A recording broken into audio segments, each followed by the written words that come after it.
Oh, Tumini and Paimon. Fancy that. I didn't expect to run into you two here. Oh, hey, Kochi-san. What are you doing here all by yourself? Just so you know, Paimon didn't come here to train. Paimon's not looking to sign up for any diet plan or bodybuilding class right now. All right, got it. But seriously, what do you take me for? Some coach from hell? I'd never force a student into something they didn't want to do. That being said, a little aerobic exercise would probably do you some good. You could take over my patrol for a while. That would count. Yeah, all jokes aside, you're right. I'm looking for some help. The Collective of Plenty is holding a bodybuilding competition soon, and so many people have been busy squeezing in their last-minute workouts that we've run out of staff for patrols. Oh, so you've stepped in to cover their work. But don't you have a last-minute workout to do, too? I'm good. For one thing, I believe peak conditioning can only be achieved through consistent training over a long time span. Cramming in a workout at the last minute does next to nothing for you. But more pertinently, well, as you can probably imagine, I'm not able to compete in any of the most popular weight classes, and there's no real competition in my own weight class. Yeah, that makes sense.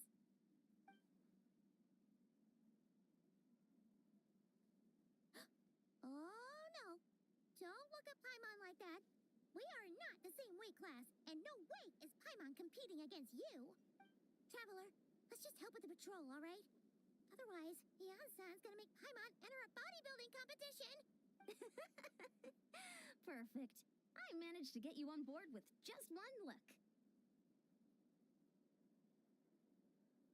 Thank you both. It should be pretty routine. Just keep your eyes peeled and make sure nothing strange is going on in the area. That'll free me up to check the other section. Let's meet back at the settlement when we're both done. Sure thing. Just leave it to us. We're experts at strolling and patrolling, don't...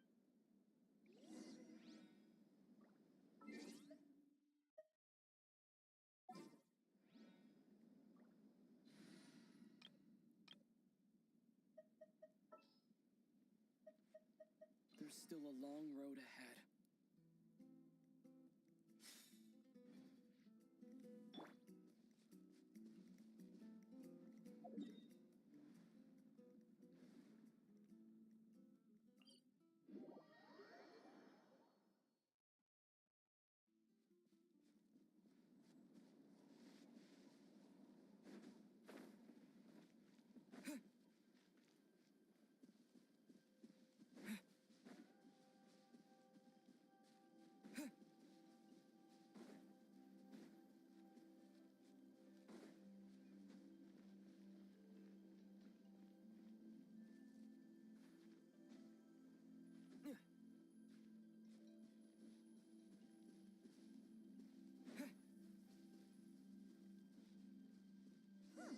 What's this? Was there always a cave here? We should go take a look, right? Seems like a thing to do on a patrol.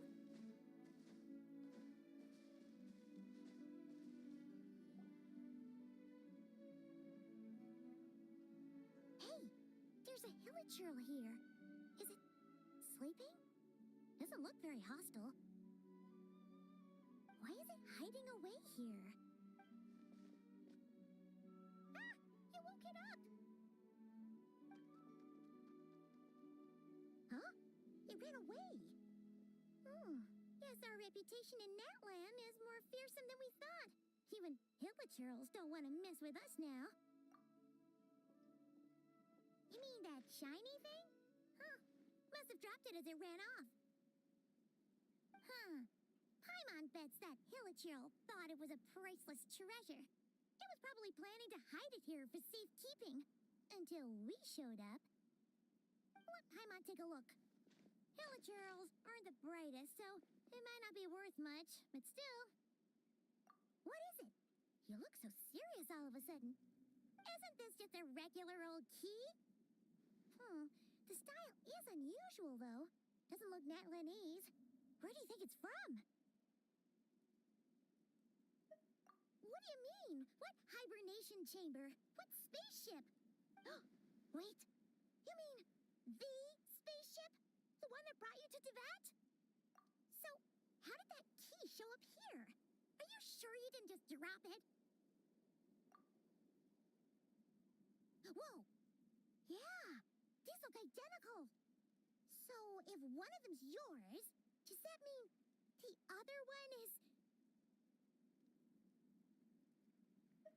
Knew it! Huh! The keys to a spaceship! Huh! Somehow that really rams home the fact that you really are an actual alien. Oh, wait, no. Descender. But anyway, now we know where it came from. The simplest explanation is that your sister lost her key somewhere not far from here. Then that hilichurl found it and ducked into the nearest cave to hide it. If that's true, it means your sister was here recently. Yeah. Man, this is so crazy. We only agreed to help with the Ensemble patrol on a whim. And now we've made this bombshell discovery and found a huge lead on your sister. Should we keep following this trail while it's hot? Or do you think we should check back in with the Ensemble? Ah, there you are. Looks like you went the extra mile today. Thanks for being so diligent. Oh, hey, Eon-san, what's up? Didn't think we'd see you again till we headed back to the settlement. We were actually just about to go meet up with you. We've made a huge discovery today. I came here to let you know that you don't need to keep patrolling anymore. The bodybuilding competition has just been canceled, so the usual squad will be resuming their normal duties. Wait, canceled? Why? What? The Abyss Order attacked. Huh?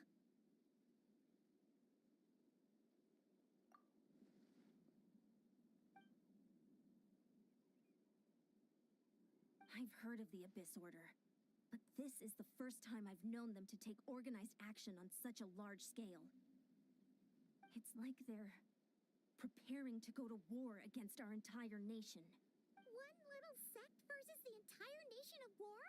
How are they expecting to pull that off? Based on everything we've seen from them so far, they usually prefer to act in the shadows. So, what's different about it this time? No clue. All we know is that they've attacked our tribe, but that doesn't tell us much. Our defenses are holding strong so far, so I'm gonna head to the Stadium of the Sacred Flame and see what Mawika knows. If there's any information out there, she's the one people report to. Oh, want to come with me?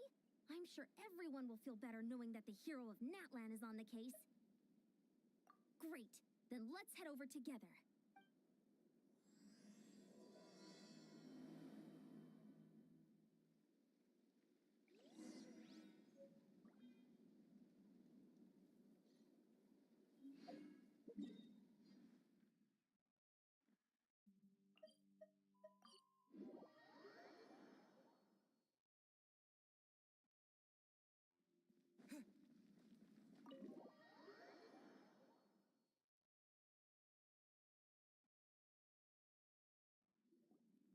Mawika!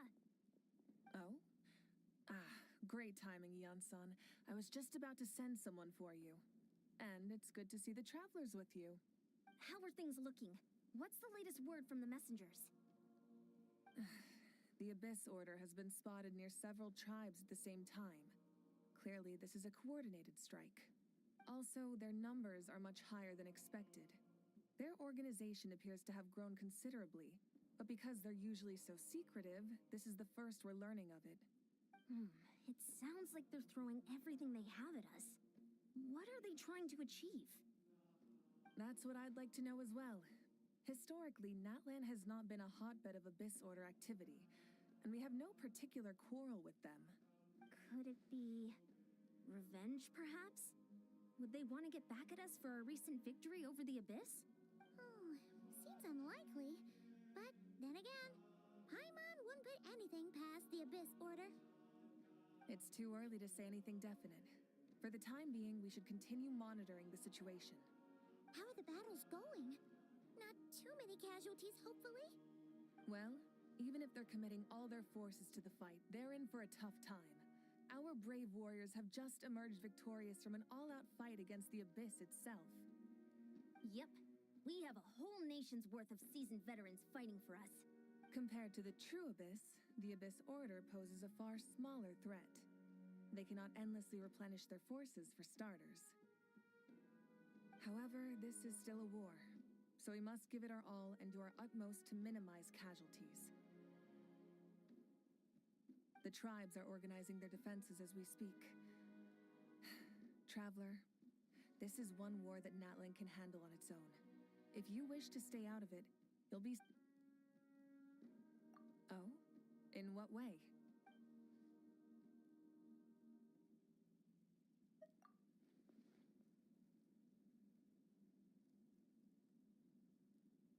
Yep, that's how it is. I see. My goodness, that is very personal indeed. If you don't mind me asking, do you have any idea what her goal could be? Safe to say, they're not exactly on the best terms at the moment. Ever since Paimon met the Traveler, he's been trying to track his sister down and get some answers. But she's been avoiding him. I see. So you two have fallen out. Huh. A pretty common occurrence between siblings. Well, yeah, that may be. But the stakes are a little higher where these two are involved. They certainly are. Although somehow it doesn't surprise me that a spat between the Traveler and Twin could affect the fate of the entire world. Just so I'm clear, you're still on Natlan's side, and you have no idea what your sibling is after. Is that right? Well, that's a relief. When you first mentioned your sibling, I was worried we were about to be thrust into an impossible position. Our reports say that the Abyss Order has focused most of their efforts against the Masters of the Nightwind. If you don't plan on staying here with me, I'd recommend going there to lend them a hand. I'll join you. Right now, the Collective of Plenty isn't facing a serious threat, so we should support the other tribes. Many thanks, you two. Anything you need, send word to me right away.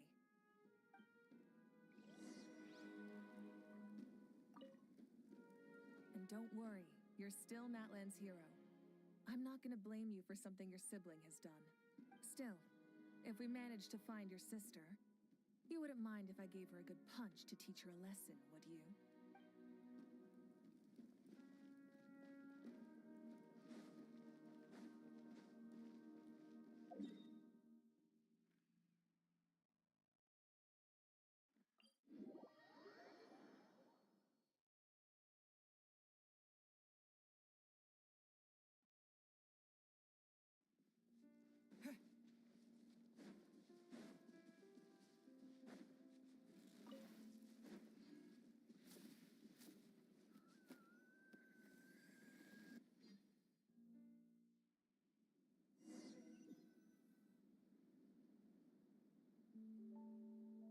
Look, it's Eulalie.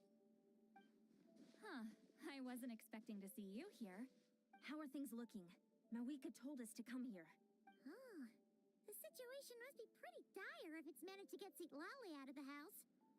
Dire? No, I wouldn't go that far. It's mostly just irritating. I heard we're being hit the hardest out of all the tribes. What are they trying to imply? They just think we're pushovers or something? The more I thought about it, the angrier I got. I couldn't exactly concentrate on my novel after that, so... So, that's how they earned the ire of Granny Eatsley, huh? They call themselves the Abyss Order, yes? Ugh, so tasteless. It's exactly the kind of two-dimensional name a clueless writer picks because they don't trust the rest of their writing to persuade the reader of who the real villains are. Hey, she's saying your sister has poor taste. Wait, what? Are you saying his sister is a member of the Abyss Order? I only said that because I was mad, but maybe I went too far. Hey, let's save the chat for later. We've got some enemies incoming. Good. A much-needed chance to vent my frustration. Not a moment too soon. Things were getting awkward there. Well, you didn't have to say that last part out loud, Eulalie. Anyway, let's get him!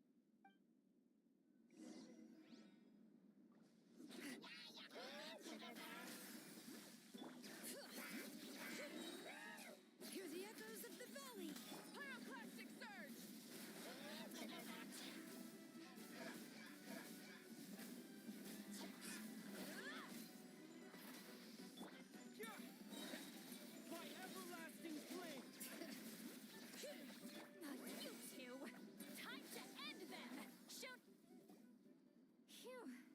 Much better. That's more like it. Ooh, impressive work, Granny Eatsley. If I'd known you were on the case already, I might have reconsidered whether your tribe really needed reinforcements. If anyone should be reconsidering, it's the Abyss Order. Experience says that if we head in the direction they were attacking from, we should find their stronghold. Why don't we press our advantage and destroy their base? They won't know it hit them. Hey, was there a battle here just now? Need any help? The warriors from the Masters of the Nightwind are here! The battle against the Abyss is still fresh on our minds, so everyone's used to working together. Well, morale's high and everyone's here. Let's go take down that stronghold. Get to work! Bring it! Let the mountain's veins boil! Light up the blazing sun! Forward! Crush them!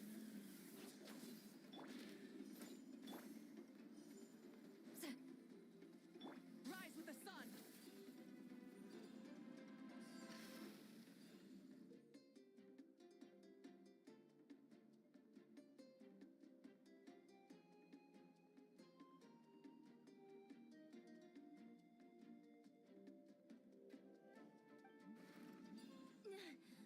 What is that thing? It's like it's draining the strength right from my body. Find a way to destroy it.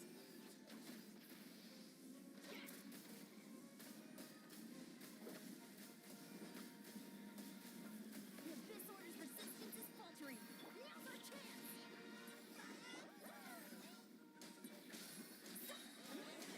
Suffer the wrath of Eden! Burn it down! Wrath from the sky!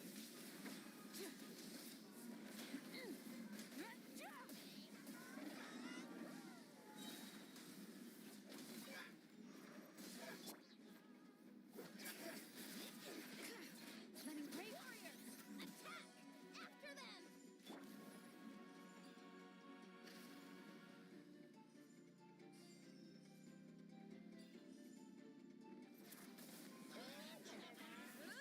Full throttle! Light up the blazing sun! Let the mountain's veins boil! The boss here. Time to show you what happens when you mess with the Masters of the Nightwind. All who resist the abyss will pay the price!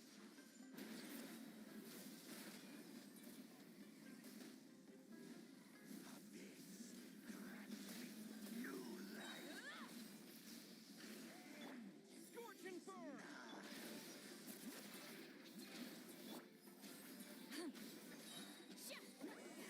Suffer the wrath of Eden! Pyroclastic surge!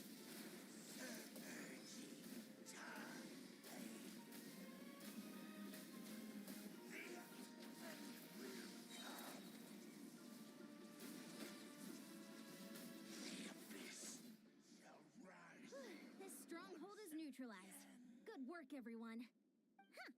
The Abyss Order's all bark and no bite. To be honest, this was anticlimactic. I was hoping for a personal apology at the very least.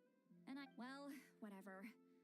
I'll just have to make up for it with some extra wine at the victory feast.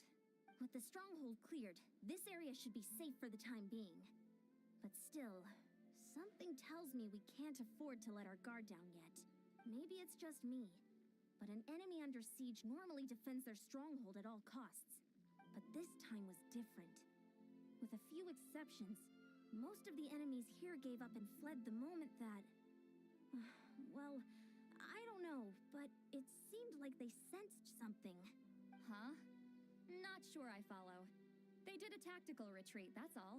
I'm not convinced. Don't forget, they're radicals who chose to wage war on an entire nation. They don't do things in half measures. It seems out of character to cut their losses and run like that. So you're saying there's more to this than meets the eye? I'm saying we don't know enough to be sure of anything at this stage. So let's stay alert and keep our defenses at the ready.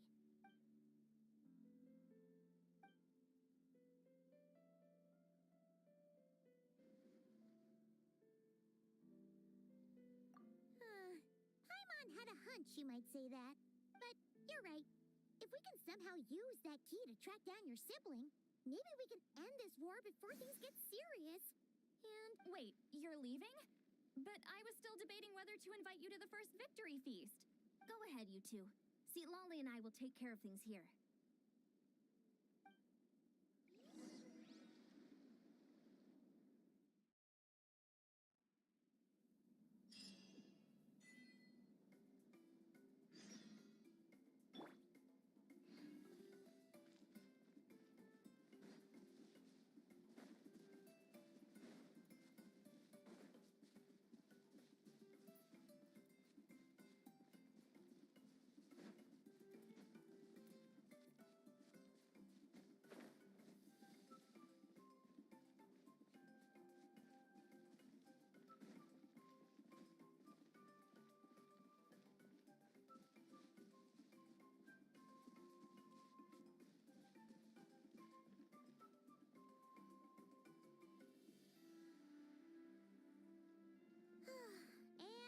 we're back where we started.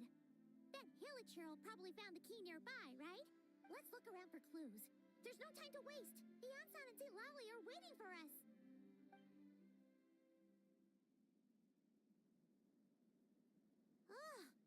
We've scoured the entire area, but still nothing. How the heck did the key end up in that hilichurl's hands? Are we supposed to believe that it just fell out of your sister's pocket as she passed by? Seems kind of ludicrous to lose something so important in such a dumb way. But then again, who knows? Sometimes in life, things just go missing and that's that. Oh, thank goodness. Someone's here. Please help me. Huh? Who are you? What happened?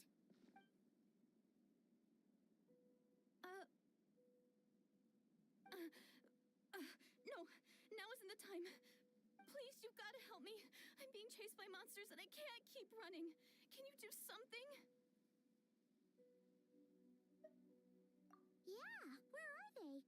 Paimon doesn't see any monsters behind you. Huh? I'm sorry, I don't quite understand. They're almost here. This really isn't the time to be joking around. We're not. We're completely serious. We don't... But how? Ugh, there's no time. They're coming. We gotta run. What's wrong with that girl? She must be seeing things. Oh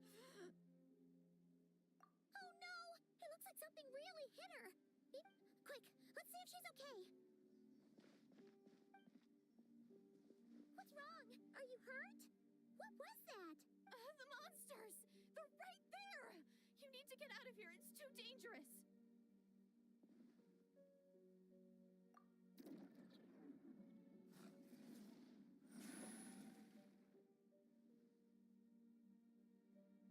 Huh? Oh, now you finally see them. Well, it's about time. I nearly kicked the bucket just now. Great! Thank you, Savior. Savior?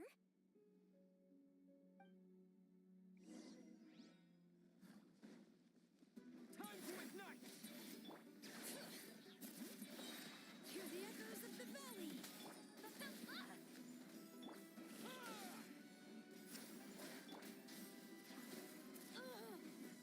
Light of the blazing sun.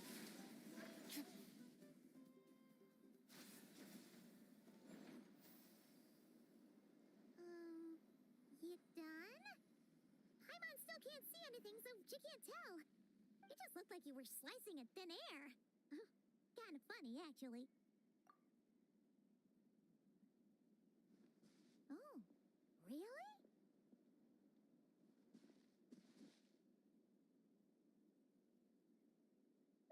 Sure.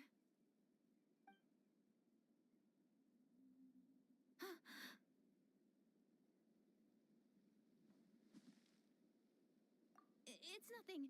It's okay. I can see they're all gone now. No need for you to check. I didn't think much of it when the monsters were breathing down our necks, but now that I've calmed down, holding hands with you like this, I'm just a little shy, that's all. Huh? Have you never shaken hands with someone before? You sure get flustered easily. Well,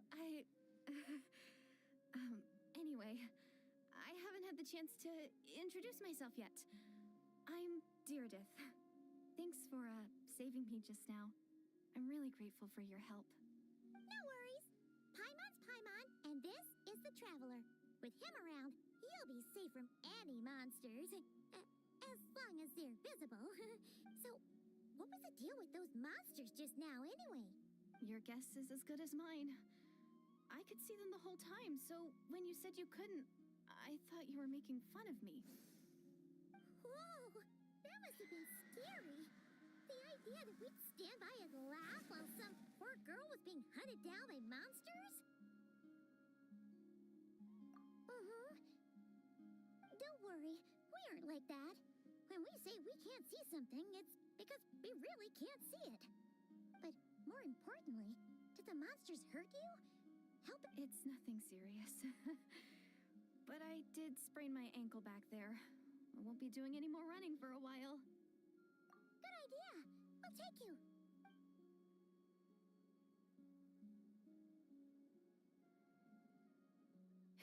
Thank you so much. Despite getting injured, I still feel much safer with you around. I'm gonna stay here until I heal up. Don't want to risk running into any more monsters. Yeah, you already took a big enough risk coming out here all on your own. So, where are you from, Deirdith? A small village, far away from here. I walked for what seemed like forever and lost my way, so... yeah, I have no idea where I am anymore. Maybe all these trials and tribulations are part of the journey. No one said finding the Savior is gonna be easy. Huh. That's the second time you called the Traveler a savior. What's all that about? Oh, sorry. It just slipped out. I was caught off guard. The resemblance is so uncanny. Anyway, let me start from the beginning. There was once a sage who passed through my village. People got the sense that she was truly omniscient. The sage said that doomsday was coming. But as that day approached, a savior would reveal themselves to us. The day of disaster is almost upon us, so my grandmother begged me to leave the village and find the savior before it's too late. Doomsday? I've heard people talk about the savior since I was a kid. Growing up, it really made an impression on me. The description is practically etched into my mind. So when I saw your golden hair for the first time, it was like this image that's existed in my mind's eye all these years suddenly came to life. Everything matched. Oh, so that's why you were lost for words when you first saw him. Well, the Traveler's definitely got what it takes to be a savior. And he's already got a ton of titles, so he won't mind one extra. Actually, I don't think it's him. What? But didn't you say that everything matched? Everything except the gender. The savior was described as a young woman. Oh, for goodness sake. There are gender requirements to be a savior? Really? Oh, of course. If it's not you, then it's gotta be her. Who? Who is it? You have a sister? Well, then that's it. Oh, it's her. It has to be. Oh, thank goodness. Please, can you take me to see her? Huh. Maybe, if you're lucky. It just depends if we can find her. Huh? But isn't she your sister? Sorry. Looks like Paimon steered this conversation back to the fallout between you two. It wasn't on purpose, but... Okay, fair enough. But since you're looking for her anyway, why don't we team up? We might stand a better chance if we work together.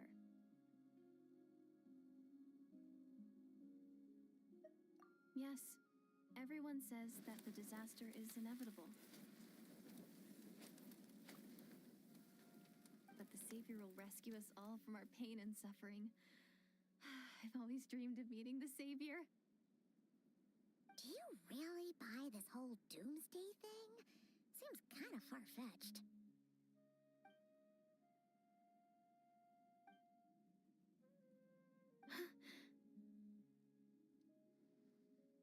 See? She broke eye contact. Sure sign of a guilty conscience. Time to press her for answers. What's wrong, Deirdis? Something's clearly bothering you. You want to tell us what's going through your mind? Oh, I just, how should I put it? The traveler looks just like the savior of my dreams. And it's not every day that the savior of your dreams swoops in and saves the day in your moment of crisis. So I'm just a little overwhelmed, that's all. 3 seconds of unbroken eye contact is the limit.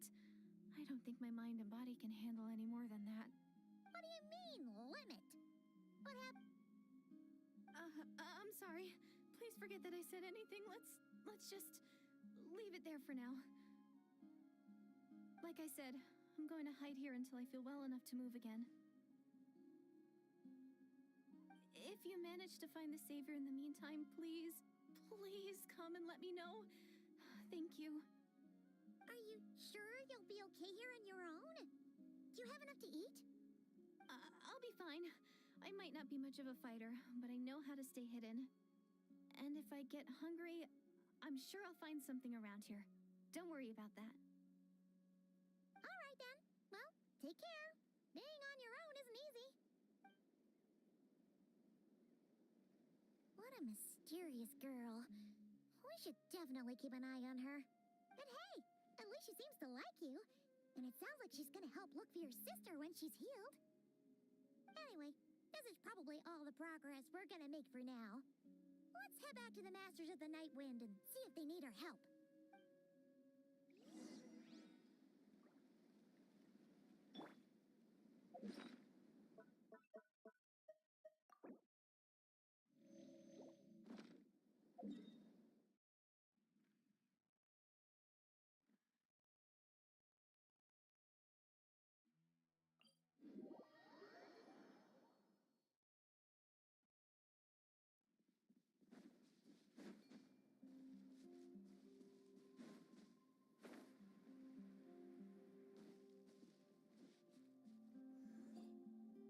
You're back. How did it go? Nothing substantial, unfortunately. But we had the weirdest experience. So I take it that the war's still on? That's okay. I just wasn't sure, because things seemed to be at a standstill while you were gone. The Abyss Order hasn't attacked us, and since we don't know what they're planning, we haven't made a move either. In a word, it's a stalemate. The guards have been keeping watch around the clock, but for everyone else, you wouldn't even know we're at war. Huh. Really makes you wonder what the Abyss Order's thinking. I was wondering, Traveler, if you have the time, could you go and pay a visit to the guards? They've been working a pretty demanding schedule. I was gonna go see them myself, but I'm sure they'd appreciate a visit from the greatest hero of our time. You're a great hero too, Yan-san. Great. Thanks, you two.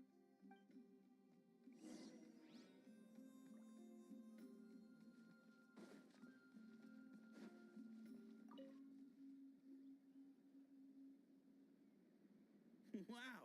Tumaini, our hero. We've actually fought together before. You probably don't remember it, though. You do? Then it's truly an honor to serve alongside you once more. Thank you for standing guard this whole time. It's all good. Honestly, it's not been that much work. Haven't heard a peep from the enemy. Nothing that would indicate an impending attack. I've spotted a bunch of Abyss Order operatives, but they weren't acting hostile, just hanging around. There were even moments when they seemed to be meditating. At least, that's what it looked like to me. Maybe it's part of their religion or something. Out of an abundance of caution, I asked some shamans from the tribe to take a look and see if there was anything nefarious at work. But they didn't sense anything untoward, so we just put it down to religious ceremony and left them to it. Huh. Interesting. Oh well, the more time they spend meditating, the less time they spend trying to beat us to a pulp. Well, the shamans didn't raise any concerns, so how bad could it be? As far as I'm concerned, so long as they don't pose an active threat, they can do all the cult worship activities they want. Besides, as soon as everything's in place and we're ready for an all-out offensive, there'll be no match for us. Huh. Sounds like morale is pretty high. Guess there's strength and confidence in numbers. Let's keep going, traveler.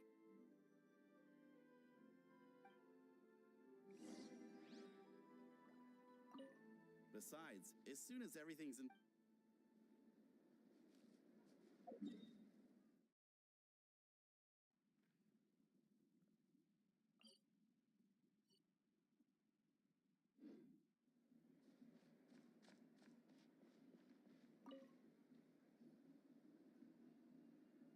Huh?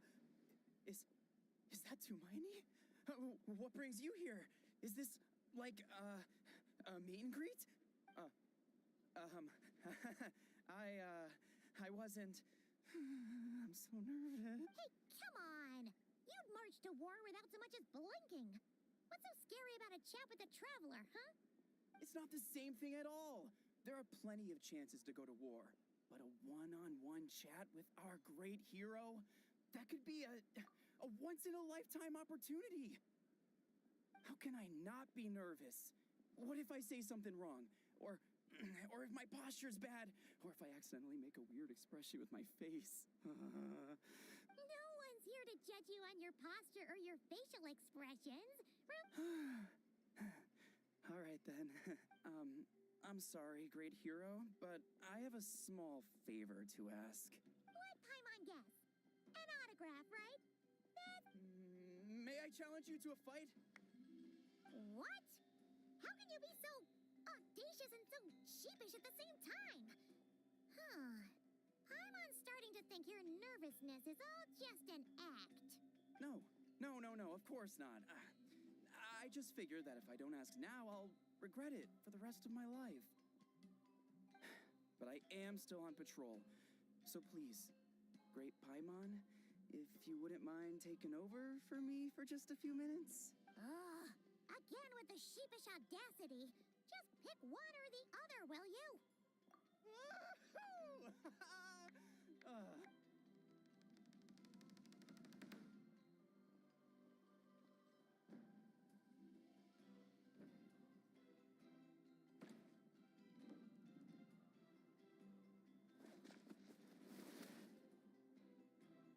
Obviously, I never expected to win, but until now, I didn't appreciate just how great the gulf was between us. I'll be bragging about the day I got to spar with Tumaini for the rest of my life. Today's really my lucky day. Paimon can't keep up with you.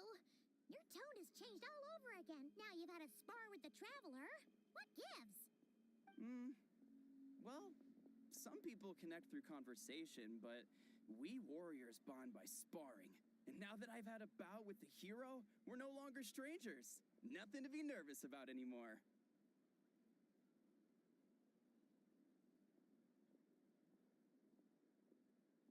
Okay. Well, to each their own. But Paimon's still gonna stick to conversation. Not at all. We haven't spotted any new enemy movements. As Paimon expected, nothing here either. Let's do another lap and get back to Yansung.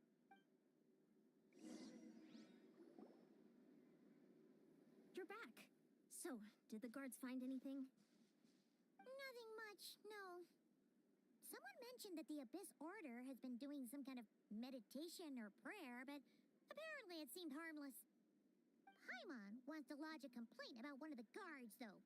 His name's Kentalo.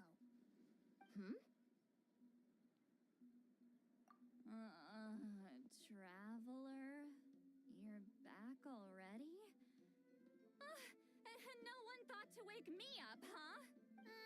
In fairness, you look pretty hungover. Can't imagine anyone wanting to wake you up in that state. I'll have you know I'm perfectly sober when I'm hungover. Okay. I'll admit that sounds strange at face value, but what I meant to say is, I heard something about the Abyss Order engaging in meditation. Yeah, that's right. Does that mean anything to you, Siglali? I sensed something strange in my dream. It was vague, but it seemed as if some noise had found its way into Natlan's ley lines. Oh, what does that mean? Hard to say. I don't think it had any tangible effect on the Night Kingdom or on our ley lines, but it's like a signal that exists on a different dimension of reality. It might not interfere with ours or pose any detectable risk, but I just get the sense that something strange is going on. Oh. So even someone as familiar with the ley lines as you can't tell what's going on. No wonder the shamans that Satura called to the front lines couldn't sense anything. Ian-san, I think we should go talk to the chiefs. There's no point dragging this out. We need to take the initiative and drive the Abyss Order out of Natlan for good. If that's the Council of Granny Eatsley, I'm sure the chiefs will agree. But it will still take us some time to gather the required force. In war, adequate planning and preparation is the key to victory. Sure, but the finer details aren't my concern. Anyway, I'll leave you to it. Just remember to come find me when you're ready to talk to the chiefs. Oh? Sure, what is it?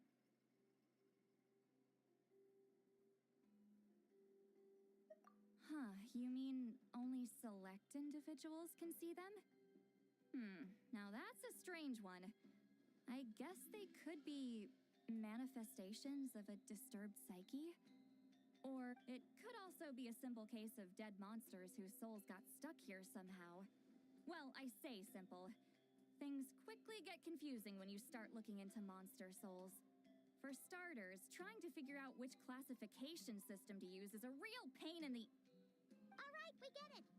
Granny Eatsley's learning and wisdom knows no bounds. Hey, I was just thinking out loud. You really think I was just trying to flaunt my knowledge?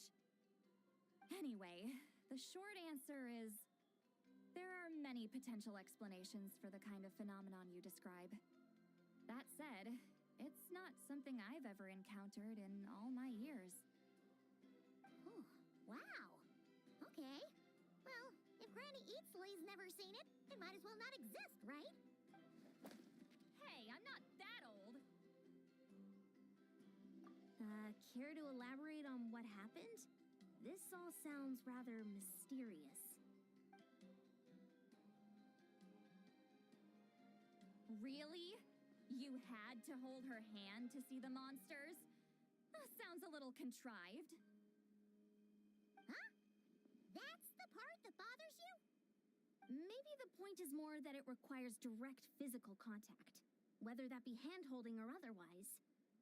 But that's neither here nor there. What bothers me is, it sounds like she's convinced that your sibling, the leader of the Abyss Order, is a savior. That really makes me question whose side this girl is on, and whether what she told you about her background is actually the truth. Sorry if that comes across as paranoid. It's just hard not to be suspicious of everything when we're in the middle of a war. Actually, Paimon feels like you make a fair point. Whoever this girl is, she sounds like bad news. Okay, well, you're clearly just jumping to conclusions. It's hard to know what to make of it. A young lady all by herself, lost in the middle of nowhere, sees monsters that no one else can, calls the leader of the Abyss Order her savior. At the very least, we should remain vigilant. Keep a close watch on her. Sounds sensible. On that note, we probably shouldn't have left her by herself in that cave. Traveler, we still need some time to muster our forces. Maybe you could check on her if you're not busy. Just be careful. It's settled then. Let's go check on her.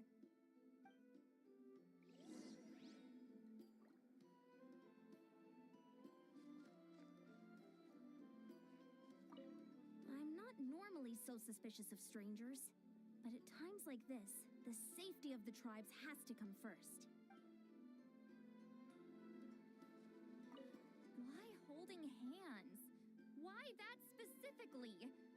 Why not anything else.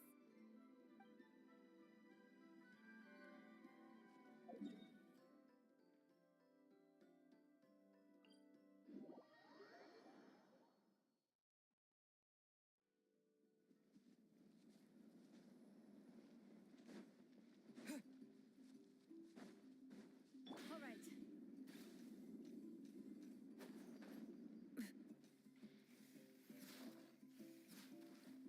Let's ride.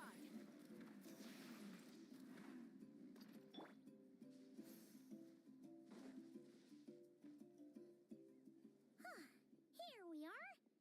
Deardith will still be here, right? Oh, it's so quiet, though. Uh-oh. What if Yansa was right? Maybe she never intended to stay here at all.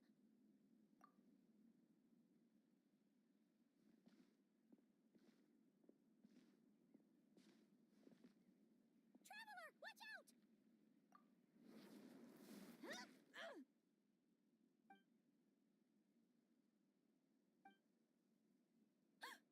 Oh, sorry. Sorry. I didn't know it was you. I heard a noise and I thought it was the monsters coming to get me. Did I hurt you?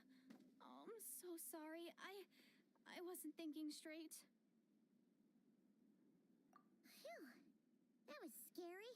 Paimon thought we'd walked into a trap. Maybe we shouldn't have sneaked in without announcing it. Then you would have known we weren't monsters. To be honest, I've been really on edge since you left. I just have this constant feeling that any second, the monsters are gonna come back and get me. And it's not like I can run from them. There's also no way to cook here. It's good you got back when you did.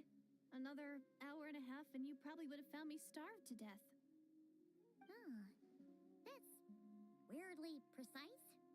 Though, it does explain why your attack on the Traveler was so weak. Wait, if you really thought you were gonna starve or get killed by monsters, why'd you promise that you'd be okay here on your own? I just didn't want to lose face in front of my hero. He already saved my life once. That's more than enough. I just don't want to come across as a constant burden. Huh. For someone on the brink of starvation, you're pretty preoccupied with your image. What's the real reason? What? That is the real reason. I'm kind of bearing my soul here, you know? Anyway, so, could you make me some food now?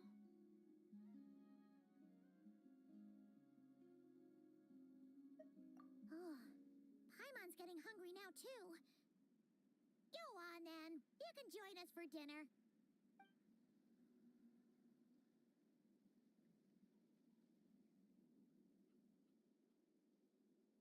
Whew. I am so full. Thanks for saving me, again. Starvation feels like a distant memory now. Huh. You can really pack it away, Deardith. Guess that explains how you had the energy to make it this far. I tried so hard to hold back, but it looks like I still came across like a total glutton. Paimon didn't even realize how late it is. Hey, the night sky here is really pretty. Yeah, and it's all thanks to you both that I'm able to relax and enjoy it. I was cooped up in that cave the whole time you were gone. Now, I'm finally out. The air seems fresher, and the stars more beautiful than ever before. You weren't in there that long. When I was young, I used to lie on the roof of my house, gazing up at the stars. And often, my mind would drift to this question. Is this starry sky actually real? But my grandma would tell me the answer to that question doesn't really matter. Think of all the people in our village who spend their entire lives here, she'd say. To them, that little village is their whole world. And so, if it's our destiny to live beneath this sky all our lives, then whatever may or may not lie beyond. This is our world, and that sky is real to us. Paimon kinda gets you, but also not really. Is it kind of like how journeying with the traveler is everything to Paimon right now? I really treasured my world. For a really long time, the village was my everything. The houses, the scenery, stories I always loved to hear about the Savior. But I could never bring myself to agree with Grandma. Even if the village was my entire world, I still had to know what lay outside its borders. Yeah, go you! So, I finally ventured out and set off on my journey to find the Savior. I'm going to make my world bigger, one step at a time. And I'm not going to stop until I've seen what's beyond the stars. Maybe then, I'll finally get an answer to the question I had as a child. Who knows? Maybe one day, I'll be sitting and chatting just like we are now, but with someone from another world. Yeah, one day. Oh, if only we could tell her. But it's probably best not to open that can of worms right now. I need to find the Savior and protect my world. Then, I can make sure it continues to grow. That's the most worthwhile thing I could think of doing, so I've been giving it everything I've got. You know what? That's pretty cool. Paimon kinda wants to root for you now.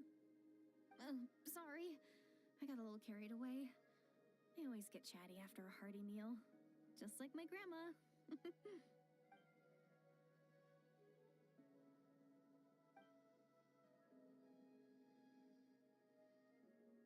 Hold on. Shh. It's them. The monsters are back. Where? Oh, still invisible, huh?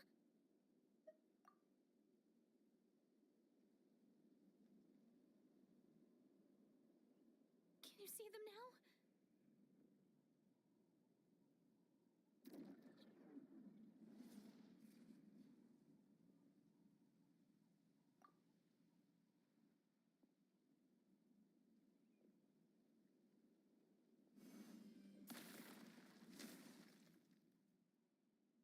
Oh, Paimon still can't see anything. But please, be careful. Yeah! Get to work! Bring it! You two! Time to pyroclastic surge!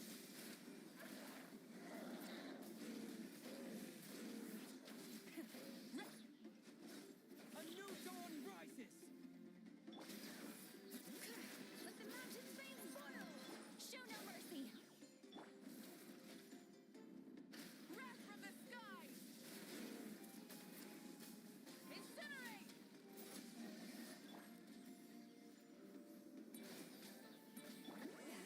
Suffer the wrath of Easley. Get to work. All right. By everlasting light of the blazing sun! Incinerate! Huh? Wow, that was fast. Did you get all of them? Oh, Paimon's slowly but surely getting used to the sight of you fighting thin air. You doing all right, Deirdith? Deirdith? Hey, it's okay. There's nothing to be scared of anymore. Oh, I'm fine. I just spaced out there for a moment. You spaced out? That's a pretty bold move under the circumstances. I was just... the image of the traveler fighting to protect me. I was trying to commit it to memory. Seems like the least I can do. All right. Whatever. Anyway, there are no more monsters in the area, and it's getting late. Why don't you stay here tonight? Sounds reasonable to Paimon. What do you think, traveler?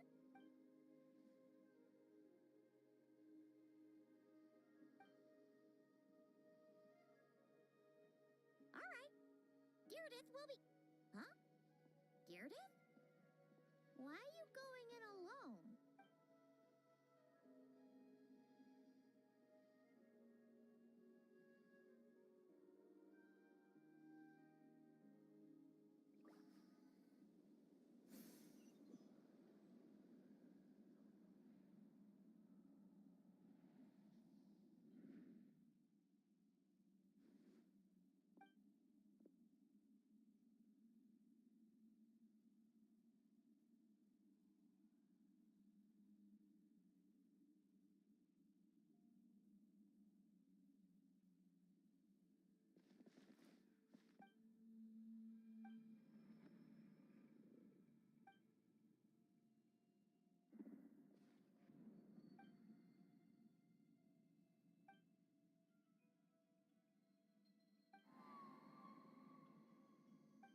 Doomsday. A fitting name indeed. A blood-red sky. Wild beasts that slaughter all in sight. Endless pain. A terrible curse that cannot be reversed.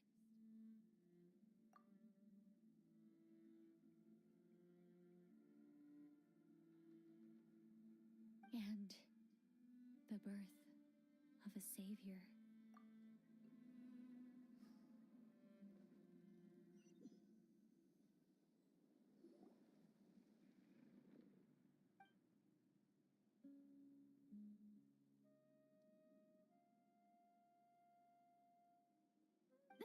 You're awake.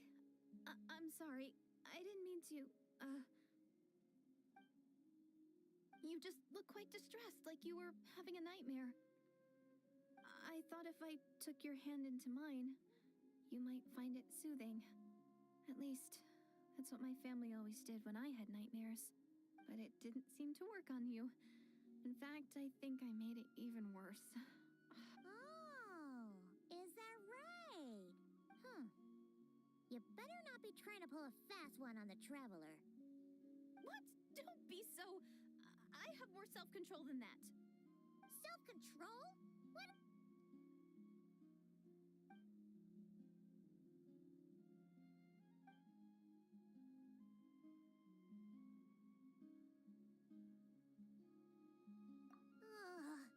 No way is Paimon getting back to sleep after this. You go ahead. But for the rest of the night, Paimon is staying up to keep an eye on this young... Aw. Do I really seem that shady to you?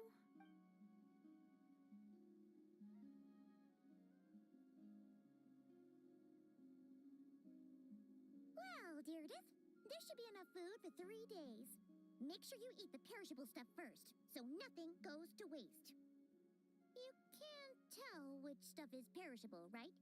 Yeah, I can tell from the ingredients. Thank you so much for making all of this for me.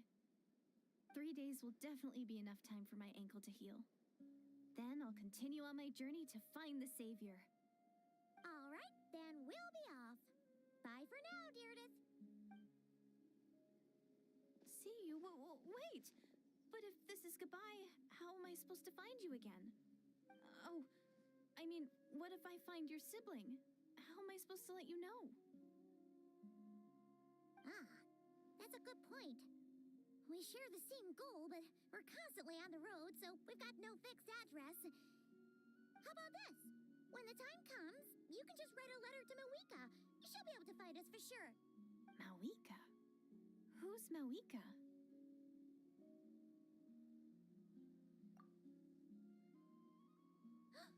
It's the Abyss Order! They're here! But it doesn't look like they're marching to war. More like they're... Where? What are you talking about? A bunch of Abyss Order thugs. You don't see them? They're heading right this way. That's strange. I guess it's my turn to not be able to see the monsters.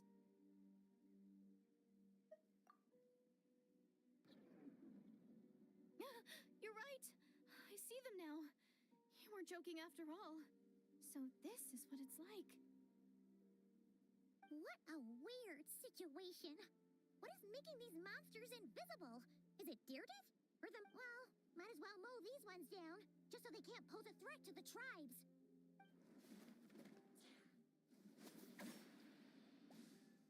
Woohoo! All done! Their morale seems super low. Guess they really were on the run, huh? So, there's no more of them, right? I still can't wrap my mind around this. Why couldn't I see them until you took my hand?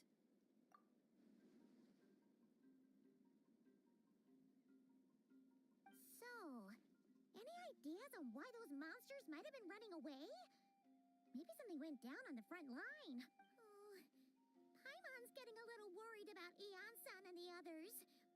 Let's head back to the Masters of the Night Wind right away. We gotta go. Bye for now, Deirdre. See ya, and please take care.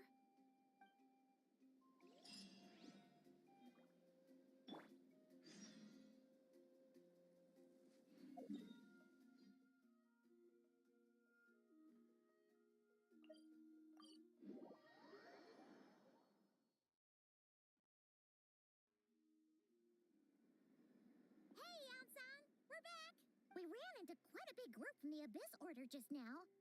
Has something happened at the front? The front line has collapsed. Huh? But how? No, relax. Their front line has collapsed, not a... Feels like you could have phrased that more clearly at the start. But this is good news, right? Why'd you still look so serious? No, we're still mustering troops. Nowhere near ready to go on the offensive. So at first, I was also confused about what exactly happened out there. But just now, I got the full story from a guard who was on the scene. He watched the enemy lines crumble in real time. What did he see? One person. Just a single individual. They stormed the enemy lines and attacked with a vengeance, cutting them down like paper dolls.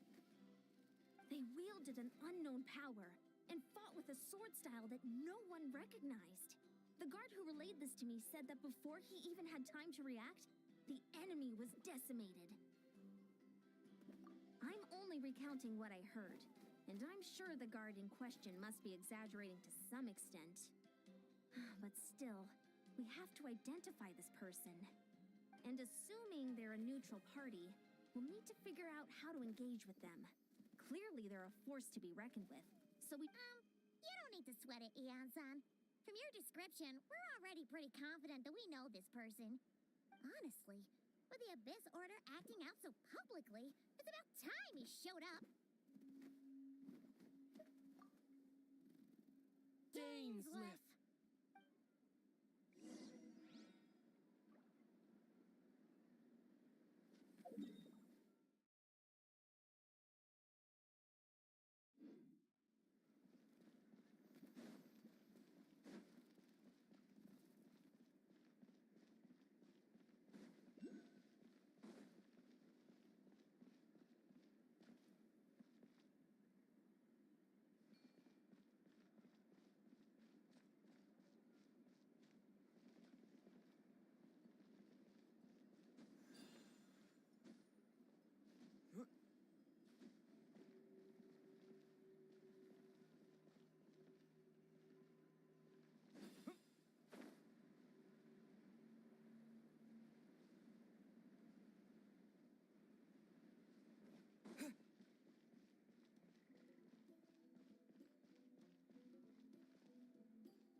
Were you waiting for me? It's been a while, Dane. And yeah, after we heard what went down, we figured you'd shown up. You caused quite a stir, you know. Oh, this is a friend of ours from Natlan. Her name's Eon-san. She insisted on coming here to thank you in person. It is my honor, Mr. Dainsliff. Thank you for breaking the stalemate in our war against the Abyss Order. Natlan is fortunate to share a common enemy with such a mighty warrior as yourself. Oh, no need to thank me. I hunt the Abyss Order for my own reasons. Please don't mind him, Eon-san. He always talks like that, but he's a pretty nice guy deep down. It's quite all right. Uezo Janssen respects those of great power.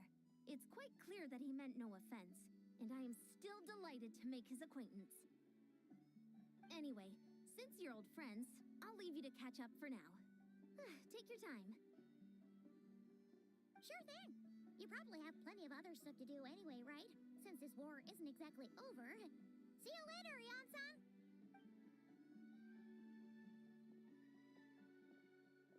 Hey, Dane. Would it have killed you to be a little more polite? She's our friend. Eon-san, yes? I will remember the name. But I will not invest more emotion than is necessary when dealing with the citizens of the Seven. It is a matter of principle for me.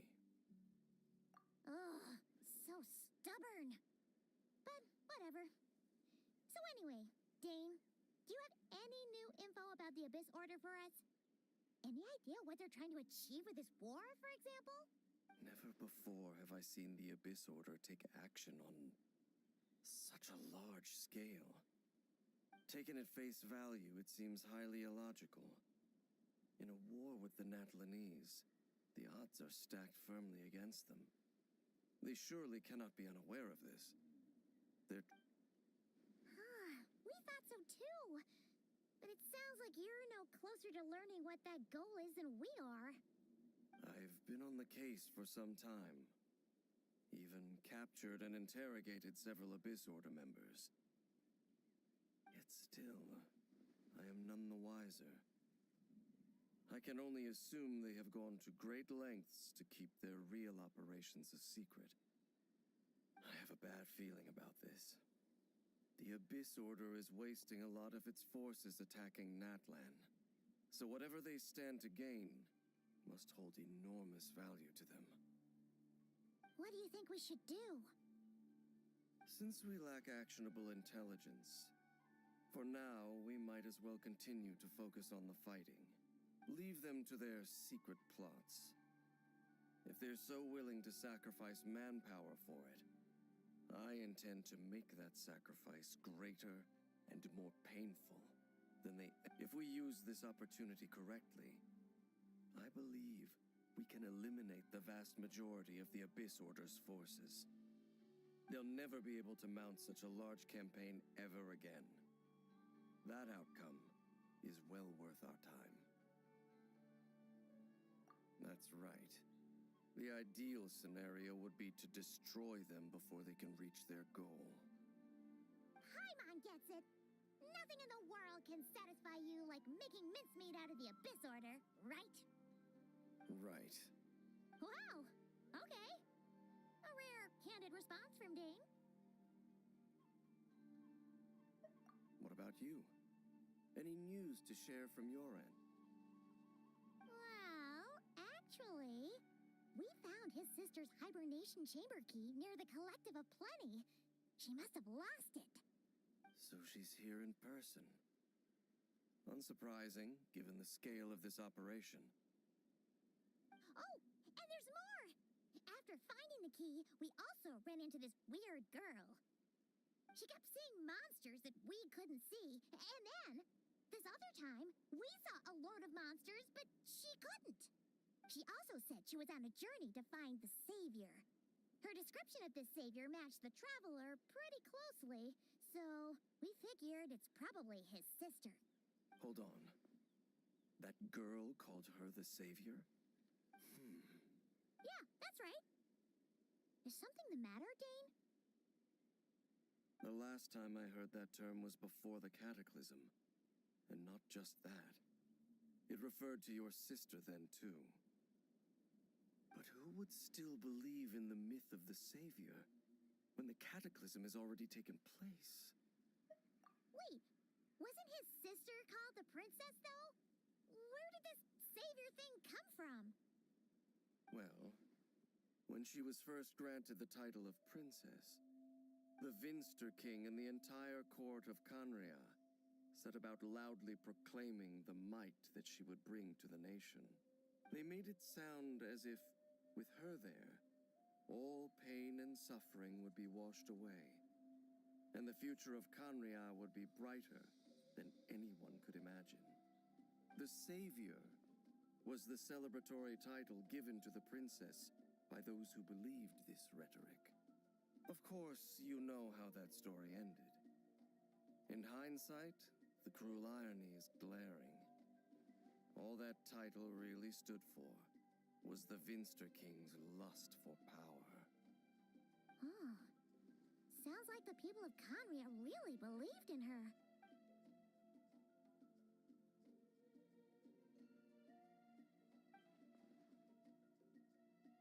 As for the girl you met, allow me to offer some speculation. I suspect she is descended from pure-blood Conrians afflicted with the curse of immortality. They must have resettled somewhere remote, cut off from the rest of the world. That would explain how her people retained their ancient beliefs, including the myth of the golden-haired savior. Ah, Paimon gets it now. So, a bit like Kaya, except she grew up somewhere more isolated? Still, that doesn't explain the invisible monster situation. If she can't provide us with any more valuable intelligence, I suggest we shift our attention back to the Abyss Order. Sure. Also, why don't you stay with us at the Masters of the Night Wind for tonight? You must be tired after all that fighting today. I will consider it. But we must discuss our next steps first thing tomorrow morning. We can't give the Abyss Order any time to regroup.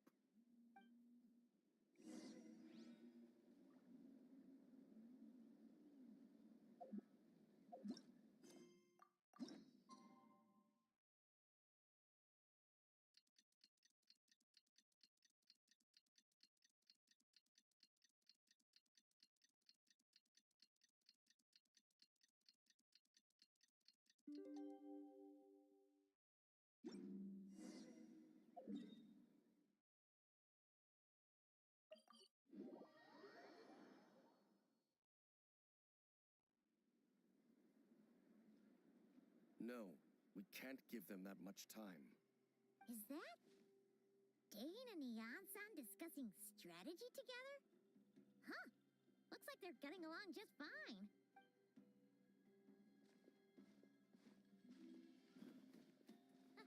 Morning! What are you guys talking about? You're here. I have some good news to share with you. We just got word from the Scions of the Canopy. Their intelligence has reported that they've discovered the Abyss Order's headquarters in Natlan. After their front lines dissolved, the bulk of their forces fell back to that area. It's also where their central command is located. The location? The Cinder City. Cinder City, huh? That tracks. Seems like their kind of place. Hey, and with any luck, maybe we'll find your sister there too. Yep, our army is almost ready. And we've sent a message to Malika to let her know the plan. We can't really launch an operation this big without the okay from the Archon.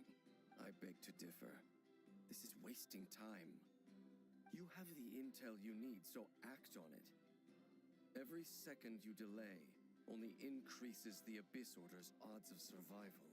I've already explained my reasoning, Mr. Dainsliff. I understand your concern, but an immediate strike is not on the cards for us. Very well. Then I will go there alone. Thank you for the intel, Yansan. You're gonna go on your own? Come on, be sensible. Just wait a tiny bit longer, and you'll have a whole army going with you. It's all right. I support your decision, Mr. Dainsliff. Huh? Shouldn't you be talking sense into him? I admire his courage, and I believe he is strong enough to take on the Abyss Order on his own. And even if things don't go to plan, he just needs to bide his time until we arrive with reinforcements. Mr. Dainsliff, I wish you the very best of luck. Thank you. Looks like he's waiting for you to say something, Traveler. Oh, for a second there, Paimon actually thought he was gonna brave it alone.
Is this the place? The Abyss Order's hideout in Natlam? All these years, the Abyss Order has managed to either stay hidden or fiercely defend their position. Which reminds me, once the fighting starts, I can't promise I'll be able to have your back at a moment's notice. But if you run into any Abyss-powered mechanisms, feel free to leave them to me. It's been so long since we fought with Dane side by side. Paimon's confident we can clear this place out long before Eon-san arrives. And if you get to meet your sister again, even better. Let's go!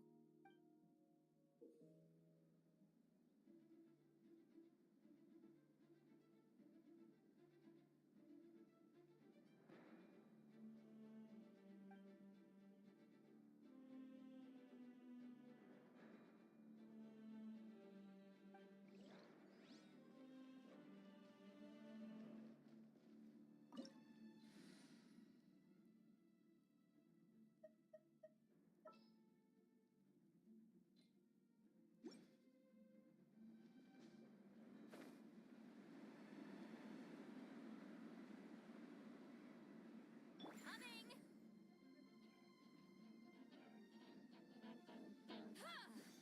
You won't get another chance. Time to end them! Let's ride! Full throttle!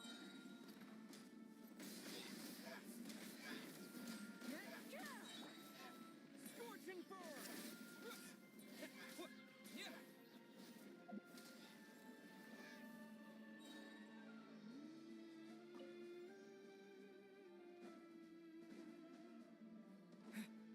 You won't get another chance.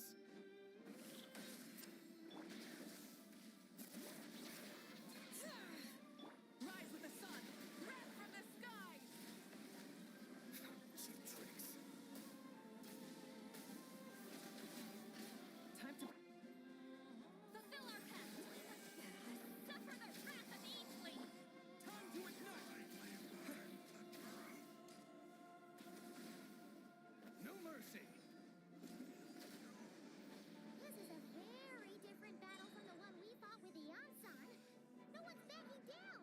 They're fighting back with everything they have. Given the construction of their headquarters and the tactics they're using, I suspect they never intended to survive this battle in the first place. Suits me. Cheap tricks.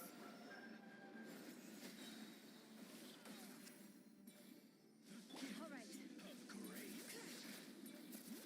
Show no mercy! Pyroclastic surge!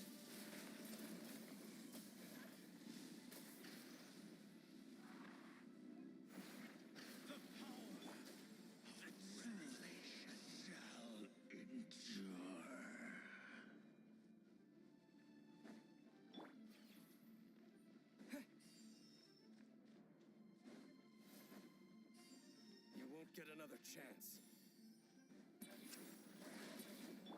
You two! Time to end them! Fulfill our... Let engraved names echo!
Who's calling the shots here?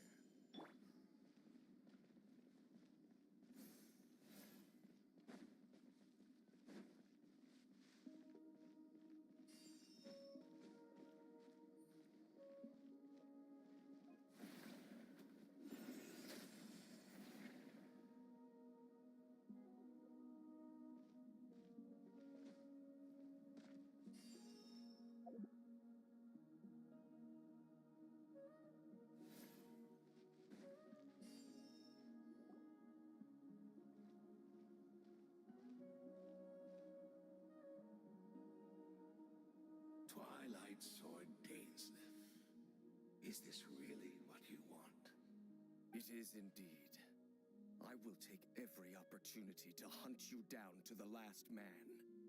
So, where's the Traveler's sister then? Or is this guy supposed to be in charge here? So, this is a hunt to you. I must say I pity you, Dainsleif. The death you dole out so readily to others is a luxury you yourself cannot enjoy. But today, that is the least of your worries. Do you realize that all your years of pursuing us are being rendered utterly meaningless, even as we speak? Your riddles tire me. The overwhelming advantage is ours, at least for the moment. You know what that means for you. I'd like to see what makes you believe you've already won, or that you can still turn the tide of this war. Then allow me to be frank.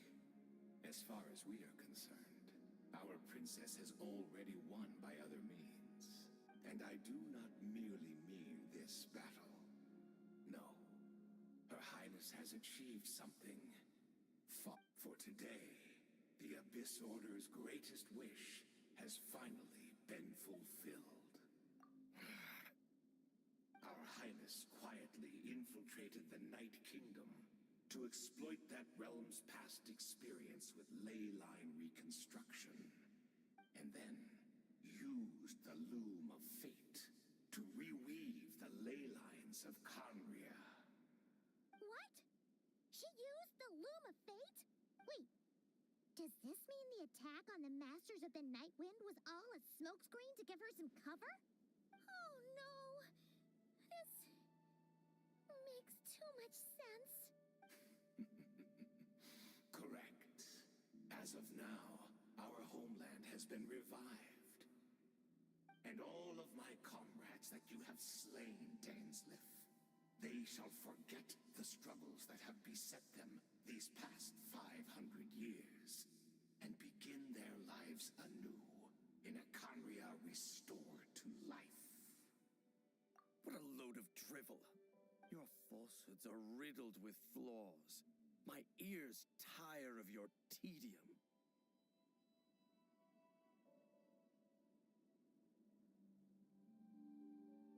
Right. You still need a few steps after that, such as finding a place to host the ley lines you just re-wove. Plus, if it was really so easy, Boweeka and the captain would have had a way easier time during the war. I have one simple question. If Conria has indeed been revived, as you claim, then where is it? Oh, you poor fools. Clinging to delusions, even after the truth has been plainly revealed to you. Think back on the past few days. Have you truly not noticed anything amiss since the start of the war?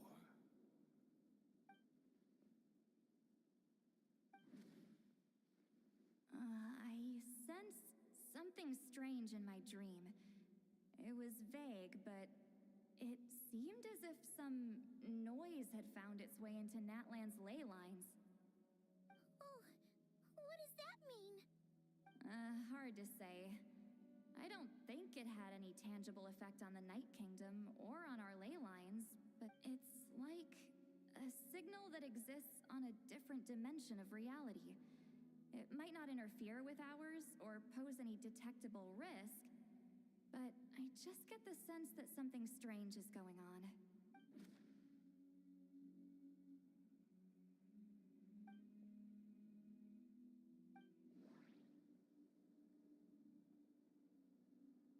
Abyss Order retreated when we attacked their stronghold with Yansan and Seed Lolly.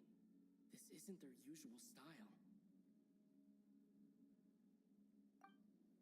According to a guard stationed near the Masters of the Nightwind, many members of the Abyss Order were seen idling around during the lull in the conflict, even settling down to meditate.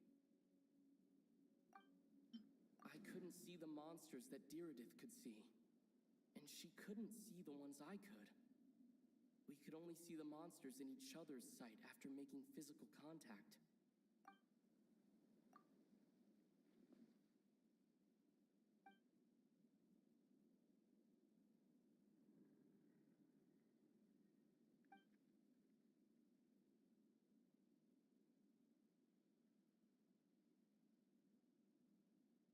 Whatever may be going through your mind right now, do not trust it.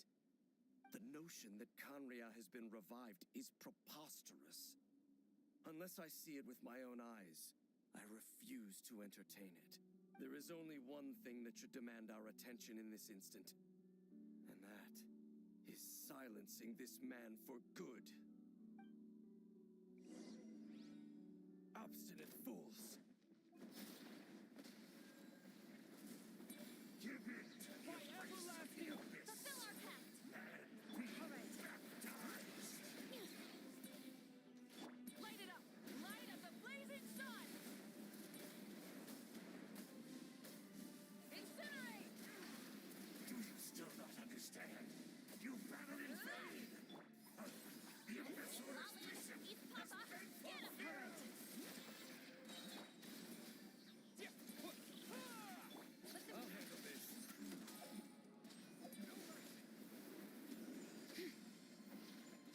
Let's ride! Full throttle! Pyroclastic surge! Do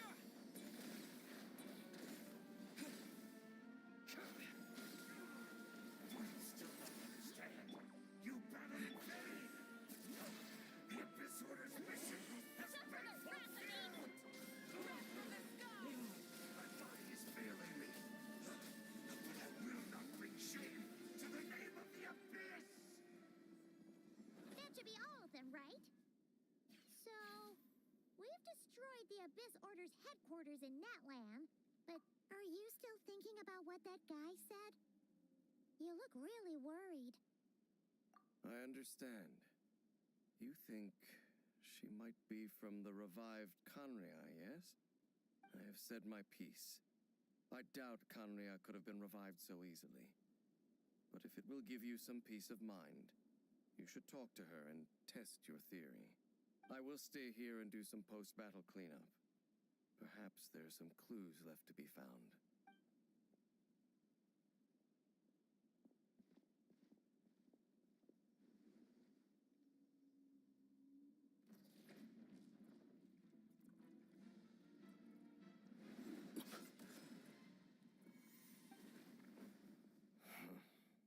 I thought your voice and attitude seemed familiar. My mistake. I should have made sure you were dead earlier. The curse of immortality has struck you too, then, Hayden. 500 years on, and you still refuse to address me as master. Don't forget, Dainsleif. You may be the renowned Twilight Sword, while my arm has grown too feeble to swing a blade. But I taught you everything you know about wielding a blade. Your arrogance and malice cost you all of my respect long ago. Be that as it may, under the circumstances, I see no further reason for us to fight. The curse of immortality means neither of us has a way to completely destroy the other. Speak for yourself. I intend to kill you 100 times over.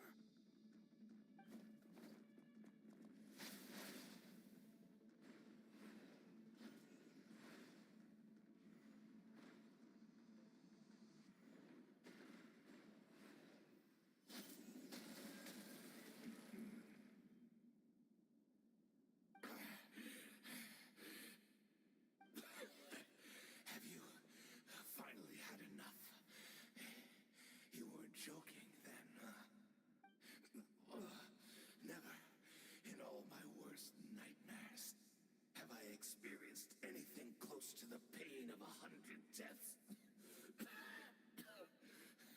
Surely, there's no point taking out all your hatred on me alone. That was just for your actions in the Abyss Order. If I took into account what you did in Conria, you'd soon find out how much darker your nightmares can become.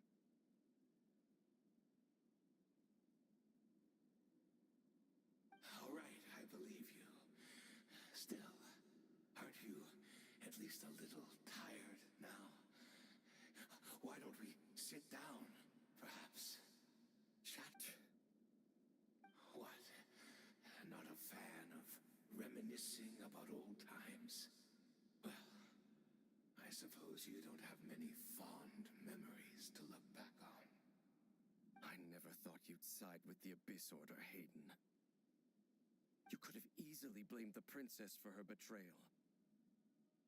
Indeed. When the cataclysm first struck, everyone prayed for the Savior to deliver them. But she was nowhere to be Yes, we knew that the great abyssal power within her had been divided up. Yet we still despaired at her choice to leave us. Still, I believe that everything she's doing now, including her regret over what happened, comes from a genuine place in her heart. And besides, who else can we place our faith in? We are proud Conrians, are we not? I mean, we can hardly turn to the gods. I suppose you have changed a lot over the past 500 years.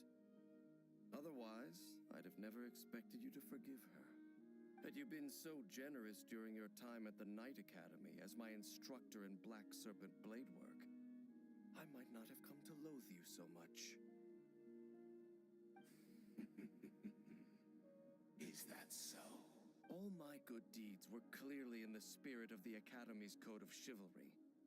Yet, I received corporal punishment for being restless and brash. And as much as it pains me to bring up his name, even my co-student, Sir Tologi, was prosecuted for following the spirit of knighthood. He even lost limbs over it. There's little point in discussing it now, of course. But all of this was your doing, wasn't it, Hayden? You wore a mask of benevolence as you viciously suppressed the next generation of knights, all to bolster your own position and reputation. What? Too cowardly to admit it? Oh, I'm sorry, Dainsleif. I would apologize to you for those actions, truly. But the fact is, I honestly can't remember them anymore. Look at me. Look at what has become of me. Only by the Abyss's grace have I managed to maintain this physical form. But as for the rest, memories, spirit, emotions, personality, they have long become eroded, fragmented beyond recognition. Even if mine was a past steeped in sin or in shame I once longed to hide, I would wish to remember it. Without my history, I fear I will become another person entirely. I would like to apologize for any misdeeds that are mine. So please, tell me everything. Tell me about the Conria we once called home. No wonder your personality struck me as different. Memories are indeed a crucial part of a person's identity. So, the Conria we once called home.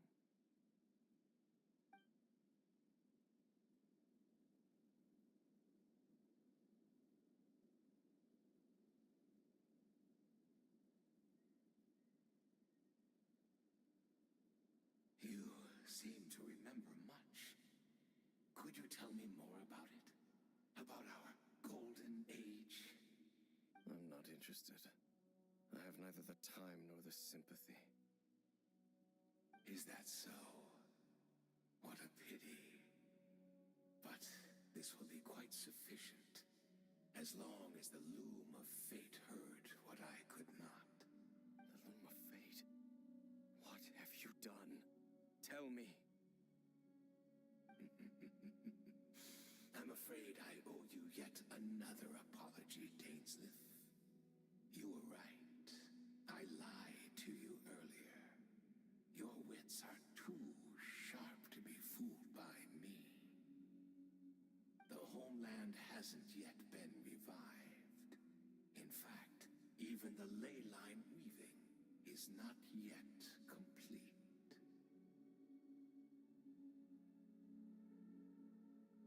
Think of ley lines as the collection of memories concerning a given place. To reweave Conria's ley lines as they were 500 years ago, we would somehow need to retrieve almost all the memories of Conria from that age. The loom of fate cannot weave without an abundant supply of memories.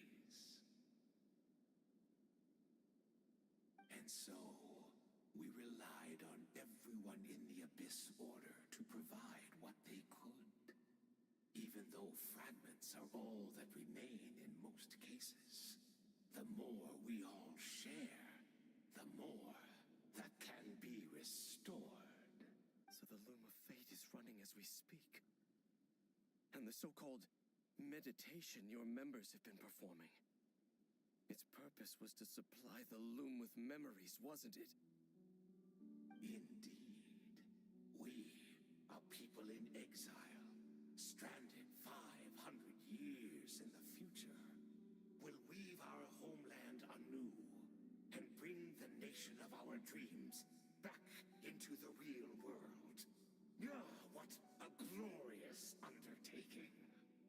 What a shame it had to take this long. After 500 years, most of our memories have faded, and a world woven from broken memories shall itself be broken. So that's where I'm supposed to come in? You look for assistance from your mortal enemy, who has sworn to hunt you down? Precisely. For you possess a ring left to you by your elder brother, which continuously resets your body's condition. Of course, your memories are susceptible to erosion just like ours. But of all Conrians who remain, you are sure to remember the most. We had to obtain the memories in your mind, whatever the price. Even if it meant sacrificing our entire army as bait. So this was your true goal? To lure me here, guide me into a state of meditation, and access my memories. So be it. A few of my fading memories for your entire army? That strikes me as a fair trade. I appreciate your generosity. You're gambling everything you have on the loom of fate. This could be a costly mistake for you in the long run. Perhaps. But that is the gamble our Highness has chosen to make. And thanks to you, the loom of fate has now finished weaving the ley lines.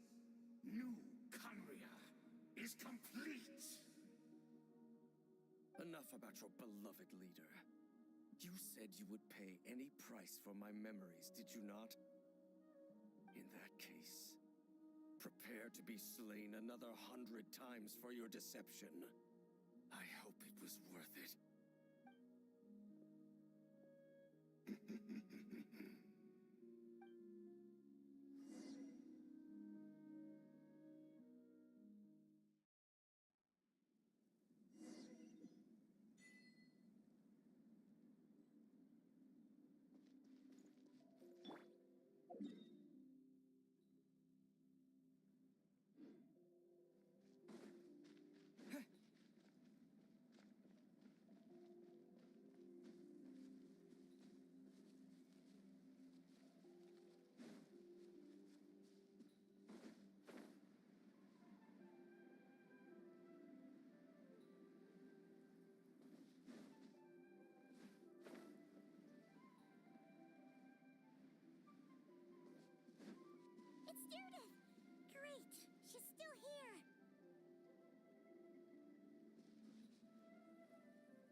Deardith, are you okay? Did something happen? Huh?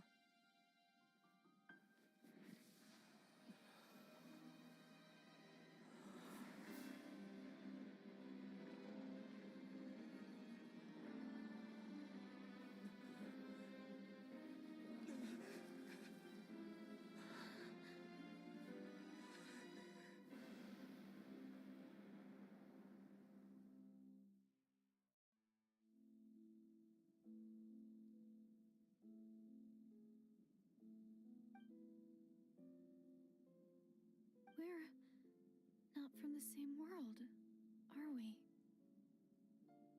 No. I come from your future. Wait, but that's great! That means the world isn't going to end. In that case, tell me, what happens to Conria? What happens to my homeland? No, wait. Don't answer that. We can only fight for our future. If the future is unknown, I still believe the Savior can turn things around.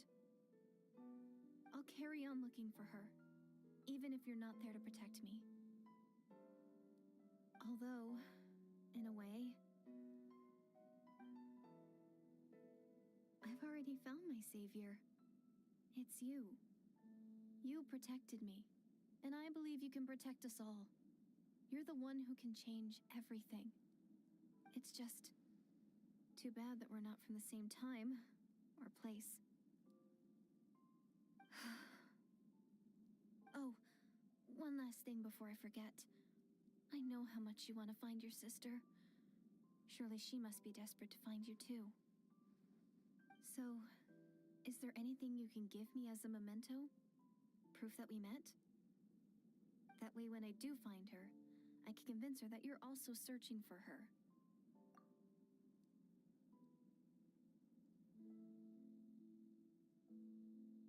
Huh? What is it?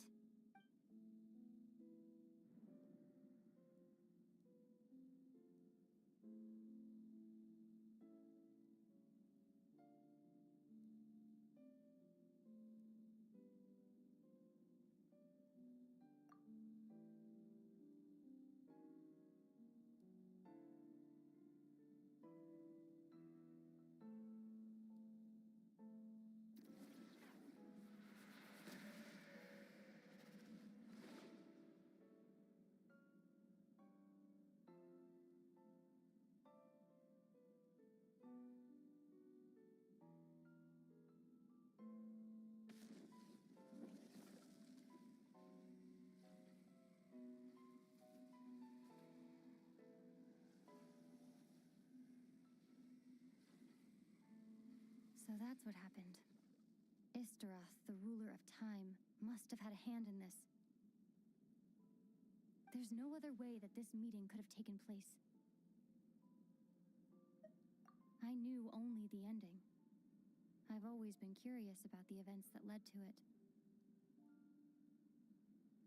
When the cataclysm first began 500 years ago, I, as the Princess of Conria, was preparing to do my part, to fight back with all my might. But then, this girl, Deardith, she found me. The irony was that even as she desperately begged me to save the world, she brought me news of you. I was stunned, and I was suspicious of her claim that you were searching for me. But then, she showed me the key to your hibernation chamber. We'd been separated ever since I awakened into that. I searched the whole planet and found no trace of you anywhere. And then, she brought me that news at the worst possible moment. I was faced with an extremely difficult decision. I desperately wanted to see you again, but Conria was in equally desperate need of my help.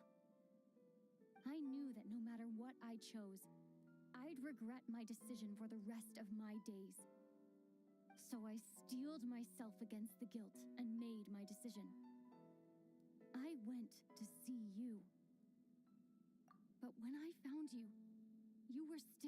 hibernation. Even the key to the chamber was still secure on your person. I couldn't make sense of what I was seeing, but there was no time to think. I just grabbed you and ran. That's where we are right now. An intersection in our memories. This question has haunted me for the past 500 years. I never imagined the answer would come to me like this. So my actions 500 years in the future set everything in motion. Are you mocking me, Istaroth?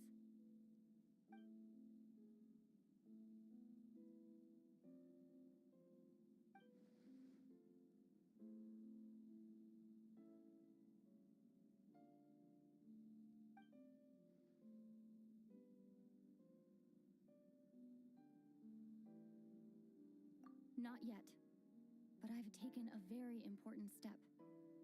Now, the ley lines of Conria are complete.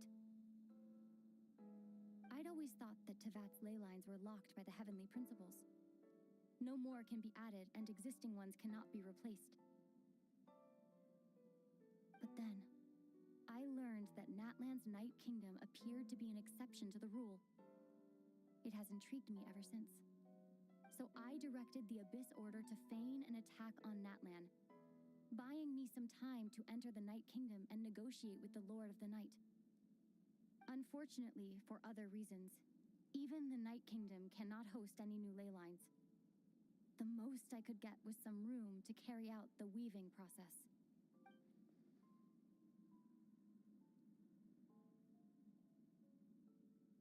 Still, I received the Lord of the Night's permission and activated the Loom of Fate. Using an Intivat as the base, I was able to grow a realm based on the Conria of 500 years ago, superimposing it over present-day Natlan space-time.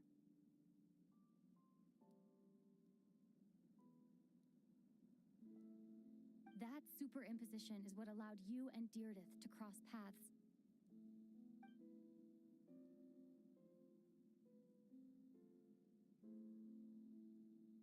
After that, the new Conria was enriched with memories of the old, drawn from the Abyss Order's members in their meditation sessions.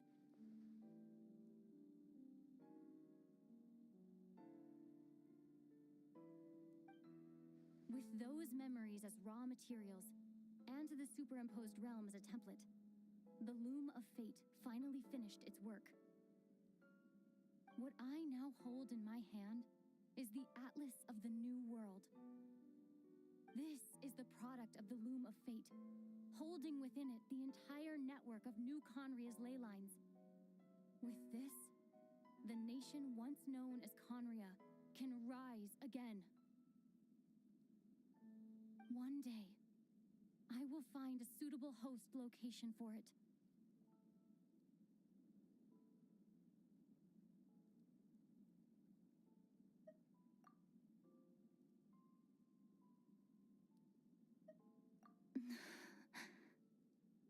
When I first arrived in Conria 500 years ago, my memory was completely blank. It was only after I had served as their princess for many years that I slowly began to remember everything, including you. But recovering old memories didn't simply erase the part of my life I spent in Conria. I still see it as my second home. That is why my guilt weighs so heavily on me. But even so, that only constitutes part of my motive. More importantly, if I wish to speak with the heavenly principles as an equal, I will need the might of an entire world behind me.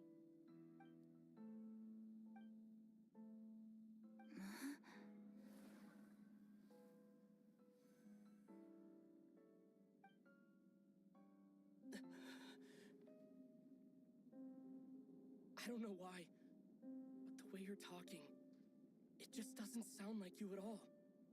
Lumine, this whole thing, your plan, what does it have to do with us?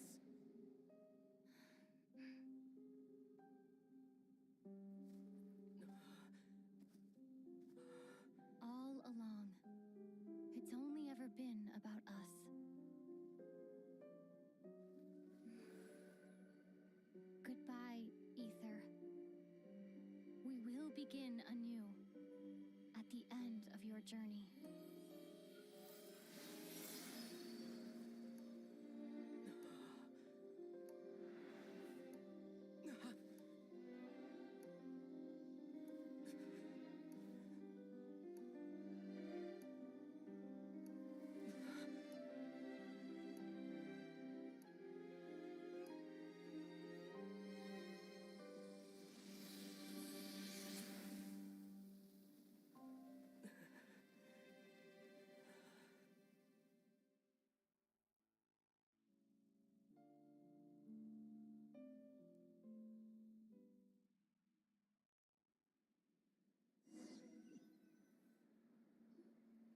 Our hero is back. Everyone's been waiting for you. The Abyss Order made a full retreat before our forces even arrived on the scene. All thanks to your efforts, no doubt. Oh, and Mr. Dainsliff's, of course. What's wrong? You look upset. Paimon doesn't know the details either. The traveler just disappeared after taking Deirdre's hand. It was like they got sucked into another world. Paimon was looking all over for him, and then he suddenly reappeared, right back in the same spot, but looking a lot more glum.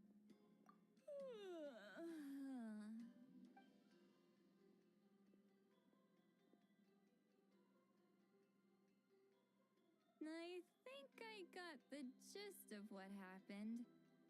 Something to do with your sister? I spoke with the Lord of the Night in a dream just now, and learned quite a lot. Huh? You met your sister? And you didn't think to tell Paimon right away? Well, never mind. Paimon can see that you're pretty down right now. But let's go over everything later, all right? What your sister accomplished? It all but defies comprehension. I was stunned when I heard about it too.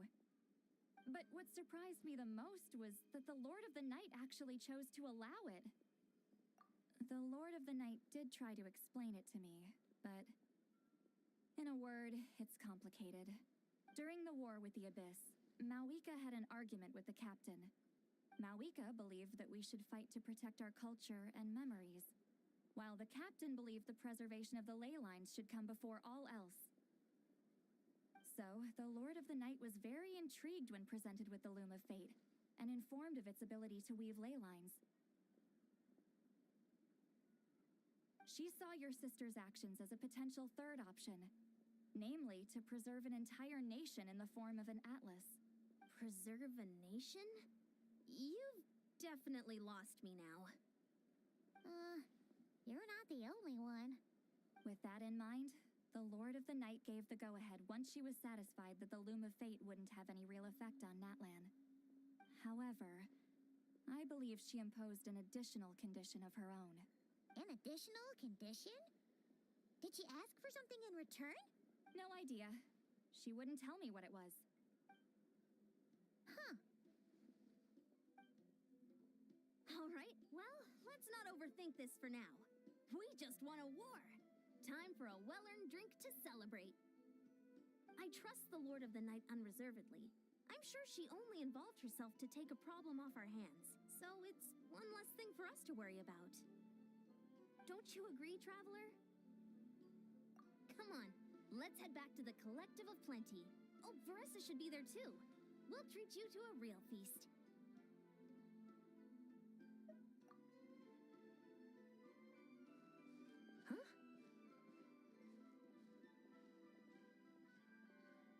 Ian-san, leave him be. This might be hard to understand for an extrovert like you, but some people need alone time to recharge every once in a while. Traveler?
Astra.